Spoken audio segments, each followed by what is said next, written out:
Berang-berang makan buah naga. Selamat datang di podcast ketiga.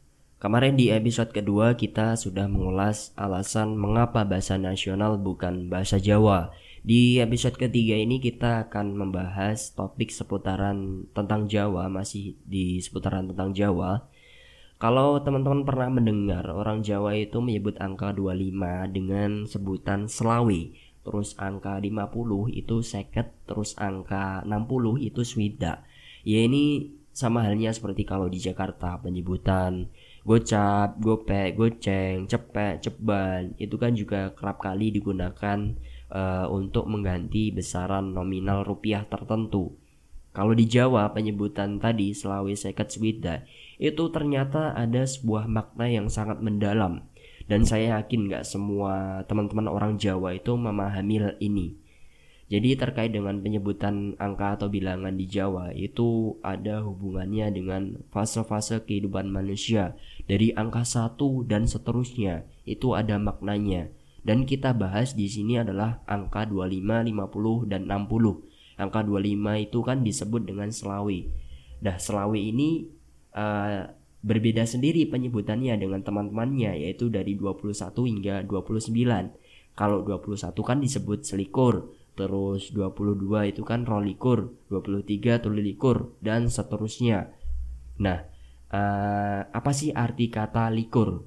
Likur ini yaitu linggih kursi atau duduk di kursi. Jadi likur ini adalah sebuah kroto boso, sama halnya seperti garwo. Itu kan garwo itu artinya sigarane nyowo. Terus ada guru, digugur dan didiru. Nah itu likur ini adalah linggih kursi. Linya adalah linggih, kornya adalah kursi. Yang artinya sejak usia 20-an orang Jawa itu harus sudah mulai merintis duduk di kursi atau duduk pada profesi yang sesuai dengan kepribadiannya. Jadi usia 20-an adalah momentum untuk menekuni apa yang telah dipelajari. Itu sebabnya di usia 20-an kita harus bisa memilih kursi yang tepat untuk diri kita, termasuk juga kursi pengantin. Dan mengapa selawe ini disebut dengan kok nggak disebut dengan limolikur? Kenapa kok disebut selawe?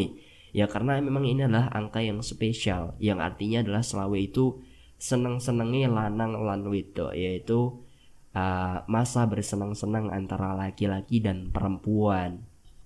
Jadi orang Jawa itu menganggap bahwa usia 25 adalah usia yang tepat untuk memulai pernikahan, yaitu usia 25 adalah acuan atau fase ideal untuk menikah. Jadi mengapa selawe kok disebut angka 25 kok disebut selawe, yaitu karena adalah artinya adalah seneng-senengi lanan lan wedok. Nah kita lanjut ke angka 50 yang disebut dengan seket. Nah ini kenapa kok disebut seket? Seket itu artinya adalah seneng ketunan, yaitu suka memakai ketu. Ketu itu apa ya? Ketu itu adalah kopiah yang biasa kita pakai saat kita sholat atau kita pergi ke masjid. Jadi usia 50 tahun itu kalau di Jawa sudah dianggap tua. Maka disarankan agar mereka yang usia 50 itu memperbanyak ibadah dan menahan diri dari perilaku buruk. Jadi ini juga menjadi alasan mengapa usia pensiun pegawai negeri sipil dan pegawai lainnya biasanya pada usia 55 sampai 58. Karena memang usia 50 ini seharusnya sudah pasrah, menempatkan keinginan dunia diganti dengan kesenangan akhirat dengan simbol ketu tadi. Jadi suka memakai ketu itu artinya adalah suka pergi ke masjid atau suka melakukan sholat. Nah setelah 50 kita ke angka 60 yang disebut dengan swida. Nah swida sendiri ini adalah sejatine wis wayahe tindak atau sudah waktunya untuk pergi.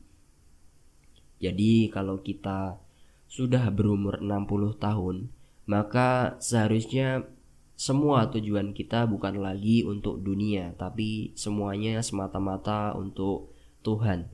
Sebenarnya ini juga seharusnya juga berlaku di usia sebelumnya. Tapi di 60 ini memang momentum batas akhir atau usia batas akhir. Nabi Muhammad itu wafat pada usia 63 tahun. Jadi jika kita diberi usia lebih dari usia itu, maka itu adalah bonus. Dan bonus umur itu harus kita manfaatkan dengan baik sebelum kita pergi atau kembali ke asal kita. Nah, untuk memahami kiasan tadi itu dibutuhkan banyak kedewasaan diri. Mengapa ada orang yang masih muda tapi sudah sukses, sudah matang, dan sebaliknya kenapa ada orang yang sudah tua tetapi belum dewasa?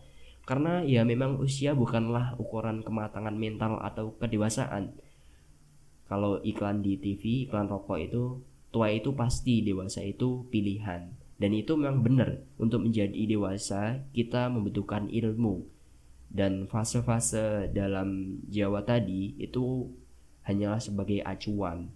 Belum tentu persis seperti itu, karena memang momentum orang satu dengan orang lain itu berbeda.